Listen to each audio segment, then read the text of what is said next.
പ്രേക്ഷകരെല്ലാവരും പോലെ ഞാനും വെയിറ്റിംഗ് ആണ് ലാലേട്ടൻ ഷാനവാസിന്റെ ഭാഗത്തേക്ക് അല്ലെങ്കിൽ നെവിന്റെ ഇഷ്യൂവിൽ എന്താണ് സ്റ്റാൻഡ് എടുക്കാൻ പോകുന്നതെന്നുള്ളത്. നെവിൻ അവിടെ ഡിസ്ക്ലോസ് ചെയ്തു സ്ത്രൈണതയുള്ള പുരുഷന്മാരെയാണ് സപ്പോർട്ട് ചെയ്യുന്നത്, അവർക്ക് ഒരു സ്പെഷ്യൽ കമ്മ്യൂണിറ്റി ഇല്ല. നമുക്ക് എല്ലാവർക്കും അറിയാവുന്ന ഒരു കാര്യമാണല്ലേ, സ്ത്രൈണതയുള്ള പുരുഷന്മാർക്ക് അവർ വേറൊരു ഫാമിലി ജീവിതം സ്റ്റാർട്ട് ചെയ്താൽ അവർക്ക് കുട്ടികളും കാര്യങ്ങളും എല്ലാം ഉണ്ട്. അപ്പൊ ആ ഒരു സംഭവത്തിനെ റെപ്രസെന്റ് ചെയ്തിട്ടാണ് നെവിൻ നിൽക്കുന്നത്. അപ്പോ ഷാനവാസിന്റെ ഇതിൽ തന്നെ സ്റ്റിക്ക് ഓൺ ചെയ്യുകയാണ്. കാരണം ആ ഒരു ഗട്സ് ഈ ഒരു കാര്യത്തിൽ പുറത്തിറങ്ങേണ്ട വന്നാലും സന്തോഷത്തോടെ ഇറങ്ങും തന്നെയാണ് പറയുന്നത്.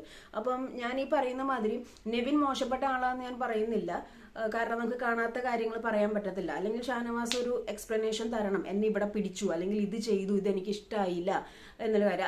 അതങ്ങനെ ഓപ്പൺ അപ്പ് ആയിട്ട് സംസാരിക്കുന്നുമില്ല. അപ്പൊ ലാലേട്ടൻ വരുമ്പോൾ ഈ ഒരു ടോപ്പിക്കിനെ പറ്റി എങ്ങനെയാണ് ടേക്കപ്പ് ചെയ്യാൻ പോണേന്ന് അറിയാനായിട്ട് ഞാനും ഭയങ്കര വെയിറ്റിംഗ് ആണ്. ഷാനവാസ് നല്ലൊരു കണ്ടസ്റ്റന്റ് ആണ്, നല്ലൊരു സത്യമുള്ള കണ്ടസ്റ്റൻസ്, നല്ലൊരു ഗെയിമറാണ്, അതിനപ്പുറം തന്നെ നല്ലൊരു മനുഷ്യത്തുള്ള ഒരു വ്യക്തിയാണ്. ശരിയാണ്, അങ്ങനെ ചിന്തകളിലൊക്കെ കുറച്ച് ബാക്കിലോട്ടാണെങ്കിലും അങ്ങനെ ഒരാളെ ചതിക്കണം, ഒരാളെ പറ്റി ഇല്ലാത്ത പറയണം, അങ്ങനെ ഒരു കാര്യങ്ങളുണ്ടെന്നൊന്നും തോന്നുന്നില്ല. കാരണം നന്മയുള്ള ഒരു മനസ്സായിട്ടാണ് എനിക്ക് തോന്നിയിരിക്കുന്നത്.